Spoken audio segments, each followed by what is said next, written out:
कधीच विचार नव्हता केला, की लोणावळ्यामध्ये इतकी सुंदर सकाळ बघायला मिळेल आणि पावसामुळे जे वातावरण झालं होतं, काय सांगू तुम्हाला इतकं सुंदर निसर्ग दिसत होता ना, तर सकाळी आम्ही उठलो आणि नाश्ता वगैरे केला.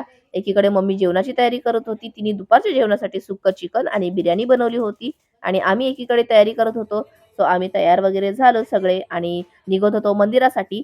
तर बाहेर निघाल्यावर इथे ऊन, पाऊस असं दोन्ही चाललं होतं आणि पुढे गेलो तर खूप गर्दी होती, कारण खूप जणांचे नवस होते वाटतं. आणि त्यासाठी खूपच गर्दी होती. म्हणून आम्ही पटकन वरती चढायला घेतलं. कारण मग नंतर खूप गर्दी झाली असती आणि व्यवस्थित दर्शन भेटलं नसतं. तर आईच्या पायथ्याशी आलेलो आहे आणि आईचं नाव घेऊन पहिली शिडी चढून आम्ही चढायला सुरुवात केली होती. आणि इथे मल्हार आणि मल्हारचे पप्पांचं चालू झालं. ते दोघं आपलं मस्ती करत चढत होते आणि मला तर श्वास घ्यायला त्रास होतो. म्हणून मी आपलं हळू-हळू, हळू देवीचं नाव घेऊन एक-एक पायरी चढत होते. जवळ-जवळ अर्धा 1 तास लागला आम्हाला जायला आणि आम्ही पोहोचलो मंदिरात.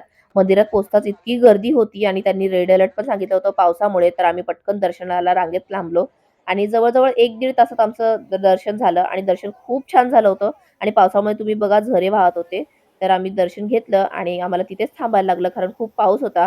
बाहेर जाता येत नव्हतं म्हणून आम्ही तिथेच थांबलो. त्यानंतर आम्ही बाहेर गेलो पाऊस थांबल्यावर आणि थोडे फोटोज वगैरे काढले आणि तिथे ते लोकं थांबूच देत होते म्हणून आम्ही पटकन खाली उतरायला लागलो.